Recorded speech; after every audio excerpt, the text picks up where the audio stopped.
Deməli, Trump hakimiyyəti dayanıqlı hakimiyyət deyil. Onu bilirik ki, məsələn, bu Amerika-Azərbaycan dostluğu deyil, Trump və İlham Əliyev münasibətlərinin yaxın olmasıdır. Bugün Trump ona görə İlham Əliyevə dəstək verir ki, onu dayanıqlı görür ki, xalqın təsiri yoxdur bunun hakimiyyətində. Daha az pul xərcdir və ya da heç pul xərcləmir, özünə tabilətidir. Ermənistanda isə tərsinə, görəndə ki, xalqın hakimiyyətidir, xalqdan asılıdır, xalqın gözündə Paşinyanı böyütmək üçün, yəni ona arxa durduğunu demək üçün ora milyardlar buraxır. İndi milyardlar da bir neçə milyarddan 1 milyard belə. Yəni belə olan halda İlham Əliyev niyə Trumpa güvənir, dayanıqsız bir hakimiyyətə güvənir, amma dayanıqlı diktator Putinə güvənmir. Çünki Putinlə daha rahat bu məsələləri həll edə bilər. Onun vassalığı, Rusiyanın vassallığından çıxıb başqa bir vassallığa getməz. Yəni bugün Amerikanın da vassallığına gedir. Çünki diktatura hakimiyyətləri və ya da göz xalqına güvənməyən hakimiyyətlər həmcə çalışırlar ki, daha güclü bir kimsə onun arxasına dursun. Bu məsələdə münasibətinizi xahiş edirəm. Təəssüf olsun ki, dünya beynəlxalq münasibətlər sistemi deyəndə, oradakı dövlətlər deyəndə imperializm adamın alına gəlir həmişə. İmperializmin də növləri var da. İndi dövlətlər əgər imperial siyasətlər həyata keçirirlərsə, mütləq müxtəlif formatlardan istifadə edirlər. Rusiya birbaşa istifadə edir, güc göstərir, açıq-açığına. İndi bəzi insanlar qəbul edəmir Amerikan imperializmini, amma bir çoxları da deyir ki, dünyada bir Amerikan imperializmi də var, sadəcə başqa bir formada fəaliyyət göstərir. Burada o qədər yanaşma var ki, siyasət elə bir şeydir də.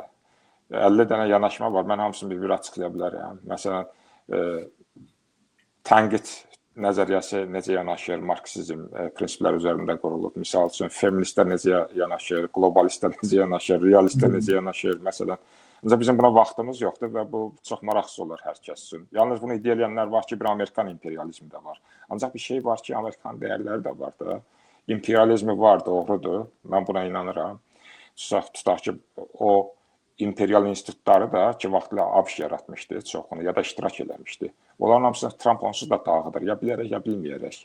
Niyə dağıdır görəsən? Yəqin ki, ona görə dağıdır ki, artıq onun Amerikaya bəlkə kimi fayda saxlaya bilməyəcəyini, fayda təmin edə bilməyəcəyini başa düşməyə çalışıb, başlayıb ona görə. Başqa bir şeylər yaratmağa çalışır. Ancaq belə bir şey var, bunu mütləq diqqət almaq lazımdır. Rusiya Azərbaycanın qonşusudur, yanı başındadır.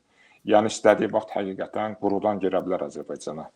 Yəni, ordusunu oradan Rostov tərəfdən yönləndirər, Dağıstan tərəfdən keçər, tap girdi şeyə. Tutaq ki, Yalama tərəfdən Azərbaycana.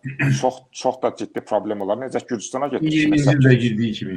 Bəli, 2008-də Gürcistana girdiyi kimi getdi, Qoriyə çıxdı. Qori, təpədən baxır Tiflisə. Tiflisə girmədi, doğrudan, amma girmək istəsəydi 15-20 dəqiqə Tiflisə də girərdi. Yəni, baxın, baxın, çox ciddi təhlükəlidir. Və yaxud da Xəzərdən gələr, donanması ilə girər, düzdürmü? Və yaxud da elə, valla Xəzərdəki gəmilərlə İskəndərləri filan tullayar, necə ki, atdılar da bu 2-ci Qarabağ müharibəsi vaxtı. Yəni, Azərbaycan belə bir təhlükə ilə üz-üzədir və Azərbaycan əslində buna qarşı qoya biləcək pek gücə sahib deyil bugün. Amma Amerika bunu eləyə bilmir. Amerika haralardan gəlməlidir. Gəlməlidir mütləq. Yəni, güc axtarmalıdır, o gücünü, o təyyarə gəmiləri ilə gəlməlidir, tutaq körfəzə bir yerə.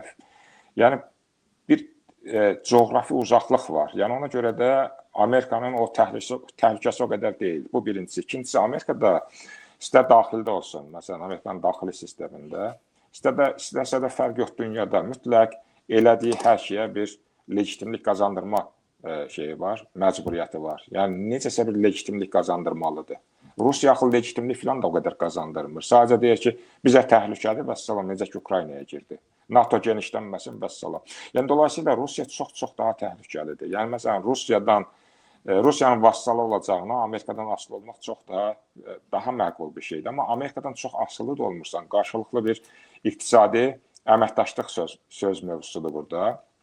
Ən əsas məsələ odur ki, əgər Amerika həqiqətən Ermənistan-Azərbaycan proyektinə daxil olsa, bir tərəf kimi, Amerika o proyektin davamlılığında maraqlı olacaq. Yəni, Amerika ki də bir söz dəyişən deyil, yəni qalxım dəyişim filan. Ciddi bir proyekt olmalıdır o, söz müqaviləsi filan. Mən belə baxıram ki, burada Türkiyənin rolu var, baxın. Bayaq siz bir şey dediniz. Türkiyədə də bir çox siyasətçilər və ya icmalçılar ABŞ-ın Zəngəzur koridoruna girməyin əleyhinədirlər. Bununla da deyirlər ki, bəs Türkiyə biraz daha asılı vəziyyətə düşəcək ABŞ-dan. ABŞ niyə bölgəyə gəlir? Bu yanlış bir təsbitdir mənə görə, müəyyən qədər ən azından. Birincisi ona görə ki, ABŞ onsuz da bölgədə var, elə Türkiyənin özündə də var. Türkiyədəki bazasını filan nəzərə salaq, yadımıza salaq.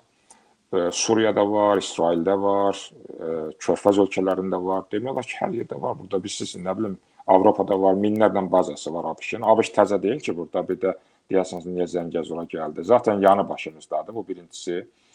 İkincisi də çalışıb ABŞ-la işləmək lazımdır. Məsələn, Ərdoğanın bugün Trumpdan yaxşı münasibətləri var, istifadə etmək lazımdır buna.